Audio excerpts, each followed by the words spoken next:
Welcome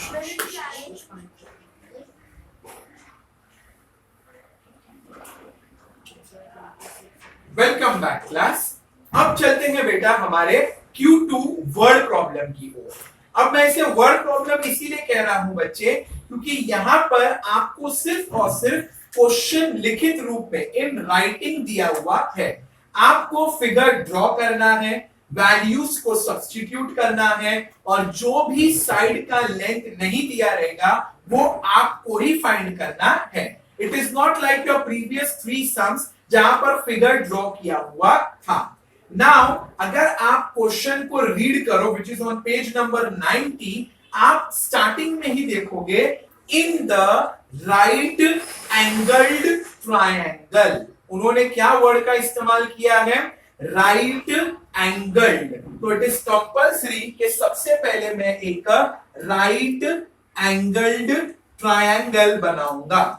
Now class, since we are going to construct this triangle, तो हम इसे right angle triangle मेरी मर्जी से, यानी कि जैसा आप चाहो जैसा मैं चाहूं बना सकता हूं। So I would just like to ask you, क्या ये right angled triangle है?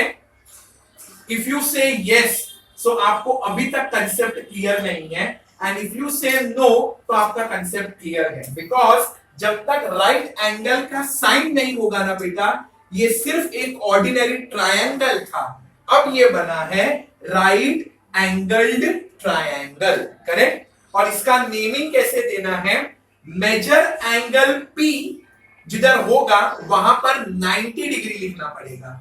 नाउ दिस इज 90 डिग्री का symbol, so we have to write here P followed by P से Q, that is you can write either Q over here और over here, इससे कोई फर्क नहीं पड़ने वाला है। आप बोलोगे कैसे सर? सिंपल, जिस प्रकार बेटा हाइपोटेन्यूज का नाम लिखने के बाद रिमेनिंग 2 को कोई फर्क नहीं पड़ता, वैसे ही आपने राइट एंगल पे P लिख दिया ना, अब आपको Q किधर भी लिखना है वो आपका मर्जी है।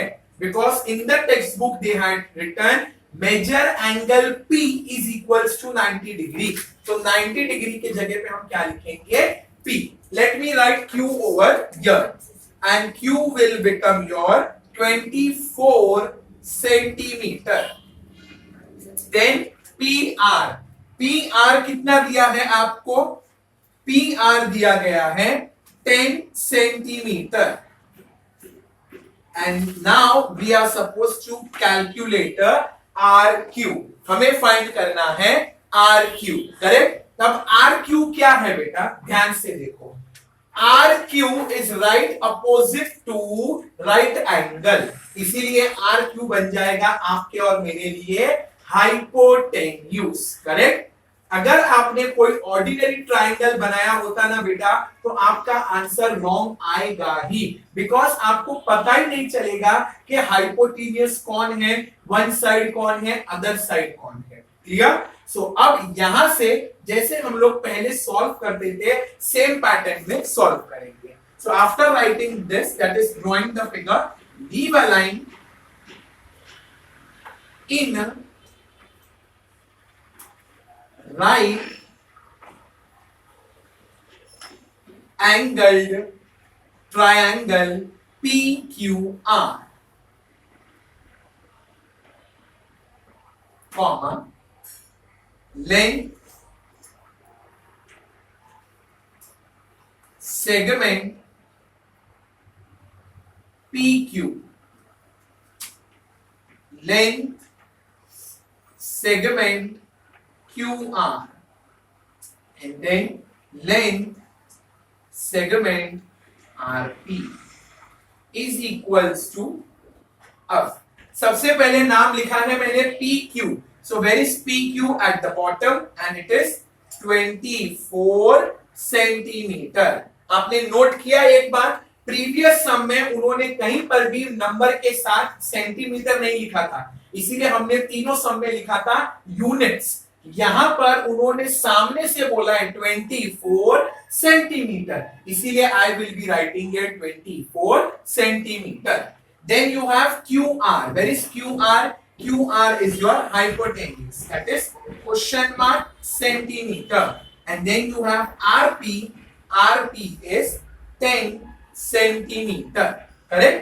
Now leave a line and we will write by the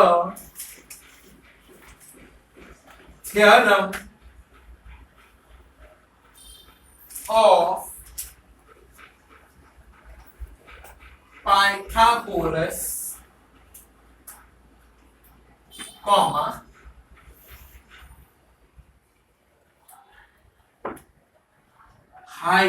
hypotenuse square is equals to one side square plus other side square. Correct?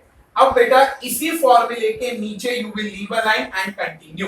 सबसे पहला नाम है hypotenuse. What do you mean by hypotenuse? The side which is opposite to the right angle. तो ये रहा right angle. Right angle के सामने कौन है? R Q. So I have to write here length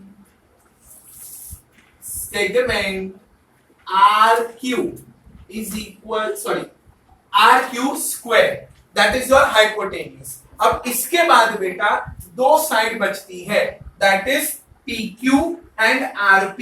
आपको जो पहले लिखना है आप लिख सकते हो. Clear? So now let me write here length segment PQ. Length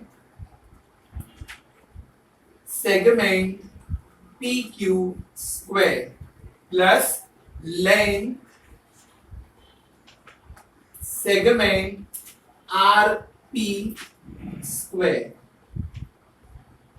Yes, this will be my rough column so that I can multiply and factorize over here. अब RQ, हमें RQ नहीं पता है, करेक्ट? तो आप वहां पर बेटा X ले सकते हो या वहां पर क्वेश्चन मार्क की जगह पर X लगाओ, नहीं तो RQ बार बार लिखो. Let us put the habit of X, क्योंकि हमने प्रीवियस में X ही लिया था. So let us continue with the same and we will write here X square. Leave one line after every step. X square is equals to PQ. PQ के सामने लिखेंगे बेटा 24 centimetre square plus RP. RP के सामने लिखना है हमें 10 square. Correct? Again leave a line. X square का मतलब होता है X multiply by X, which will give you answer X square equal to sign brought down 24 multiply by 24. Now what is 24 multiply by 24? शायद आ सकता है कुछ answer, मुझे भी नहीं पता, चेक करना पड़ेगा. ठीक है? सो 24 multiply by 24. 4 4s are 16, 4 2s are 8 and 1 9. Cross 2 4s are 8, 2 2s are 4, 6 brought down, 9 plus 8 17 and 5, that is 576. अगर याद होगा तो 24 का स्क्वायर पहले में निकाला था हम लोगों ने, बट अगर आप अटेंटिव हो तो समझ में आएगा, अदरवाइज ठीक है, नहीं आएगा तो it's all okay. So 576 plus sign brought down, plus sign brought down, then 10 का square, 10 multiply by 10, 10 tens will become 100. X square is equals to, add these two, because अभी यहां पर किसी को भी शिफ्ट करने की जरूरत नहीं है. आप देखो x square equal to के लेफ्ट में एक तरफ है और नंबर्स दूसरी तरफ हैं, so it is properly arranged for us. अब आप खाली ऐड करो, so correct answer will be 676. अब इसको आप स्क्वायर रूट में डालोगे. क्यों सर? सिंपल है ना, अगर लेफ्ट में स्क्वायर है सो यही स्क्वायर राइट में जाकर बन जाएगा स्क्वायर रूट। क्या बन जाएगा? Square root 676। Let me factorise it. 2 3s are 2, 3s are 2, 8s are 1s are 6s are 9s are। अब आप सोचोगे सर 169 किस में आता है? तो आपको सिखाया था इंडाइसिस में। 7 का स्क्वायर 7 7s are 49, 11 का स्क्वायर 11 11s are 121, 13 का स्क्वायर 13 13s are 169। ये होता है। अगर आप सिंसियरली फॉलो करते हो ना चीजों को बेटा, तो आप कहीं रुकोगे नहीं तो बस वीडियो के उस तरफ खाली मेरा मुंह देखते रहोगे और आने वाला कुछ नहीं है। So right now the correct answer is 13 13s are 13 1s are correct. So आप अब इसको फैक्टराइज करने के बाद लास्ट और फाइनल टाइम स्क्वायर रूट का साइन लगेगा। एक बार लगता है क्वेश्चन में और दूसरी और फाइनल आखिरी बार लगता है उसके फैक्टर्स में। So what are the factors? 2 multiply by 2 multiply by 13 multiply by 13। Square का मतलब होता है बेटा 2, तो आप दो 2 को अंडरलाइन करो, लिखोगे एक बार, मल्टीप्लाई साइन ब्रॉट डाउन। दो 13s को अंडरलाइन करो, लिखो सिर्फ एक बार, correct. And what is 2 13s are 26। So x का मतलब क्या था? जहां पर क्वेश्चन मार्क था, और क्वेश्चन मार्क है हमारा आर क्यू पर। So leaving a line I will write final answer.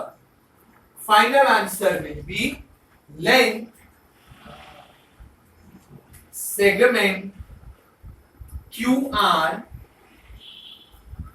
is equals to 26 centimetre. Clear? So by this बेटा, जब आपको एक स्टेटमेंट या एक वर्ड प्रॉब्लम के टाइप में सम दिया रहता है तो सबसे पहला काम हमें फिगर ड्रॉ करना है। और जब उन्होंने राइट एंगल ट्राइंगल बोला था तो आपको दिमाग में और कुछ नहीं लाना है, पहले राइट एंगल ट्राइंगल ड्रॉ करना है एंड द रेस्ट जैसा आप पहले कर रहे थे सेम पैटर्न में ही चल रहा है। फाइन। ऐसा ही एक सम और बेटा इसके अगले वाले वीडियो में है, that is your Q3। So we will look into it in the next video. Till then, take care of yourself and thank you.